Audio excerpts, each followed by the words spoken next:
ఒక్కసారి కొమ్మూరి గోల్డ్ కి కాల్ చేయండి. తాకట్లో ఉన్న మీ బంగారాన్ని విడిపించి మార్కెట్ ప్రైస్ కి వాళ్ళు కొనుక్కుని మిగతా డబ్బులు మీకు ఇచ్చేస్తారు. రైట్, బ్రేకింగ్ న్యూస్ చూస్తున్నాం. మనం టీవీ స్క్రీన్ పై అమరావతి చట్టబద్ధత బిల్లు పార్లమెంట్ ముందుకు వచ్చింది.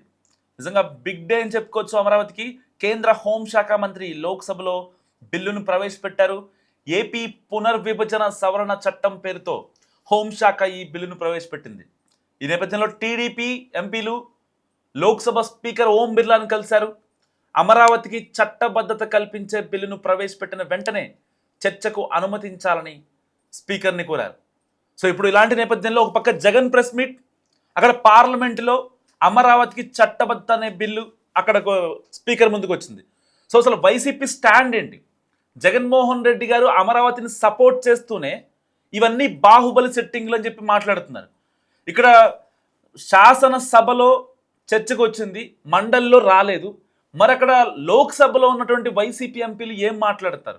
ఇక్కడేమో సైలెంట్, మరి అక్కడ ఇంకేం మాట్లాడతారు?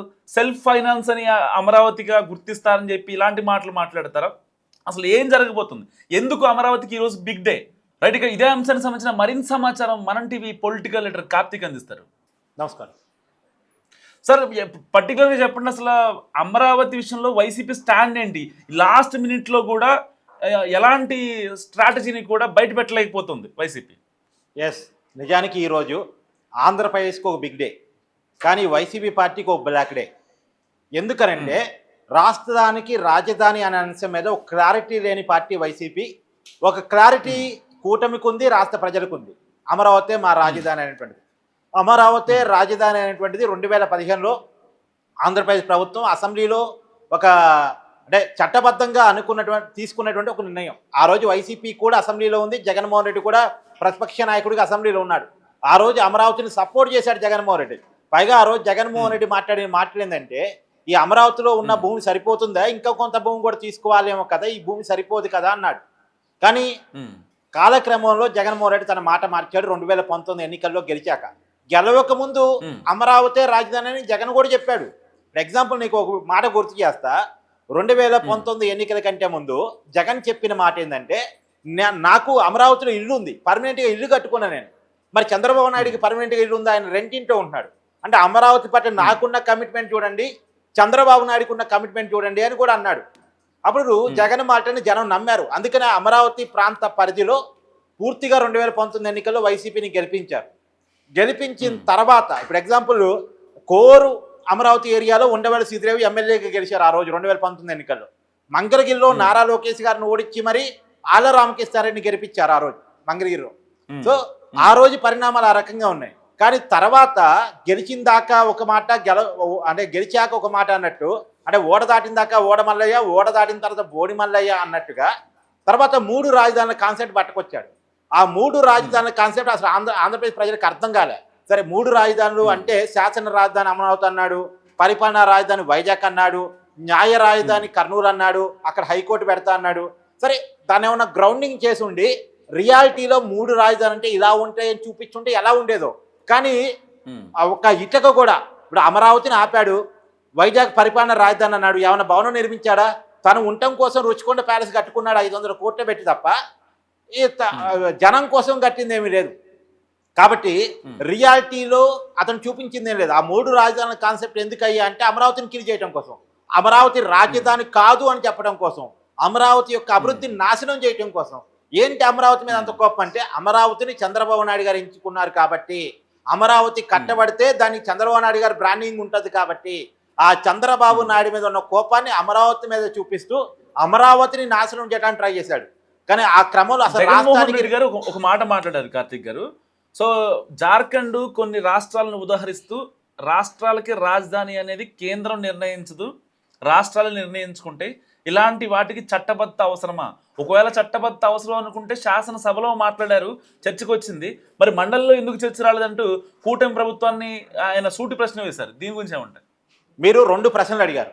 ఒకటి రాష్ట్రాల రాజధాని రాష్ట్రాలే డిసైడ్ చేసుకుంటే అని చెప్పేసి అన్నారు. జార్ఖండ్ చేసిగా నువ్వు ఎగ్జాంపుల్గా తీసుకున్నారు కదా మీరు.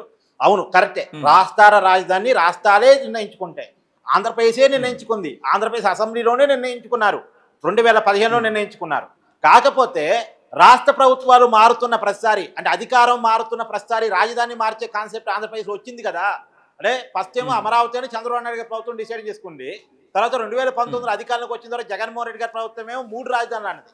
అంటే ప్రభుత్వాలు మారుతున్న ప్రతిసారి రాజధానులు మార్చే కల్చర్ ఆంధ్రప్రదేశ్లో వచ్చింది కాబట్టి ఆ మార్చే అవకాశం లేకుండా పర్మనెంట్ రాజధాని ఉండాలి. ఇప్పటికి ఆంధ్రప్రదేశ్ ఏర్పడి 12 సంవత్సరాలు అవుతుంది మనోజు. ఈ 12 సంవత్సరాల క్రమంలో ఇప్పటి వరకు ఆంధ్రప్రదేశ్కి రాజధాని లేదు అంటే ఎంత అవమానకరం, ఎంత అభ్యంతరకరం.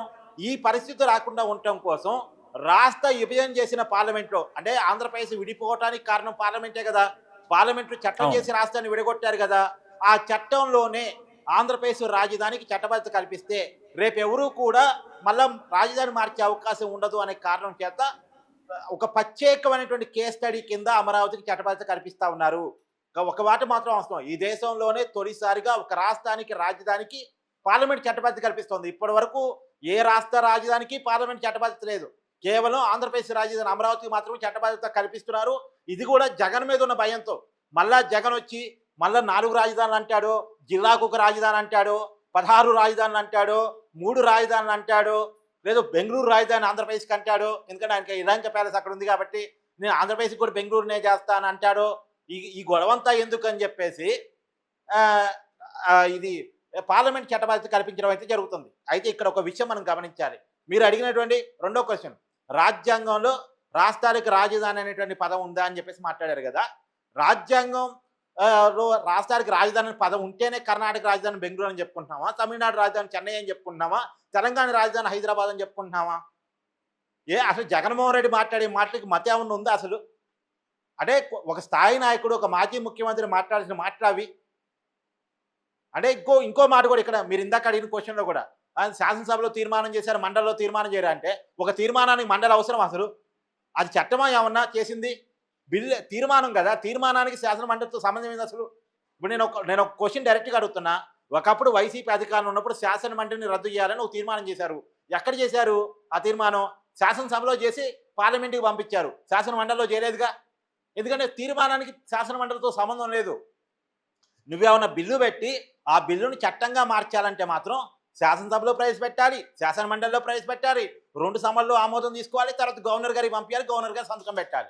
ఇప్పుడు ఎలాగైతే అమరావతి చట్టబద్ధత బిల్లు లోక్సభలో పెట్టి తర్వాత రేపు రాజ్యసభలో పెట్టి ఎల్లుండి రాష్ట్రపతి గారు సంతకాన్ని పంపిస్తారో యా స్థితిగా స్టేట్లో కూడా ఒక చట్టం చేయాలంటే మాత్రం అసెంబ్లీలో, అంటే శాసనసభలో, శాసన మండలిలో అండ్ గవర్నర్ గారు ముగ్గురు ఆమోదం అవసరం.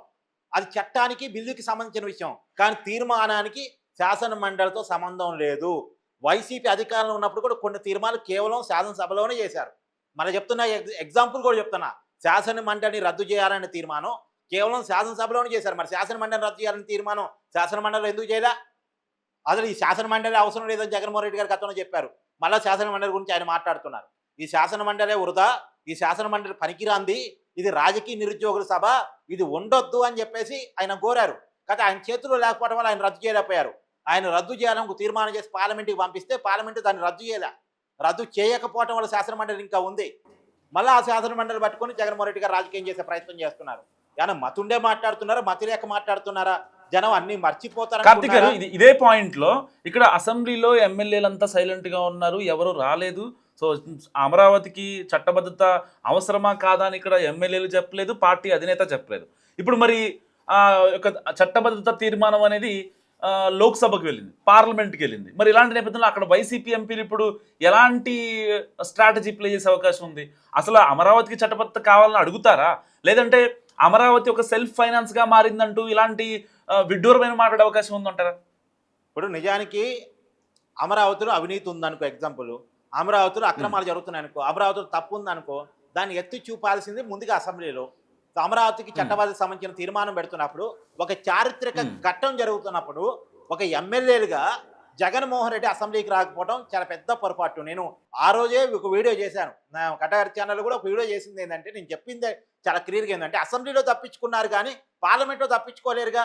ఇవాళ లోక్సభలో ఎంపీలు ఏదో ఒక స్టాండ్ చెప్పాల్సిందేగా, తప్పదు, అమరావతికి అనుకూలంగా చెప్పాల్సిందే. ఎందుకంటే వైసీపీ చెప్పినా చెప్పకపోయినా, మద్దతు ఇచ్చినా ఇవ్వకపోయినా, అసలు వైసీపీకి ఉన్నది 9 సభ్యులే కాబట్టి వైసీపీతో సంబంధం లేకుండా అన్ని పార్టీలు అమరావతికి సపోర్ట్గా నిలుస్తున్నాయి కాబట్టి అమరావతి చట్టబద్ధత ఆగదు. ఎందుకంటే అపోజిషన్ పార్టీ, అంటే పార్లమెంట్లో అపోజిషన్ పార్టీగా ఉన్న కాంగ్రెస్ పార్టీ కూడా అమరావతే రాజధాని అని చెప్తుంది. విషయం చెప్తున్నాను ఇక్కడ, దేశంలో పార్లమెంట్లో బీజేపీ కాంగ్రెస్ రెండు వైరుపక్షాలు కదా. కానీ ఈ విషయంలో అమరావతి విషయంలో ఒకే స్టాండ్ మీద ఉన్నాయి. బీజేపీ చెప్తుంది అమరావతి రాజధాని అని, కాంగ్రెస్ చెప్తుంది అమరావతి రాజధాని అని.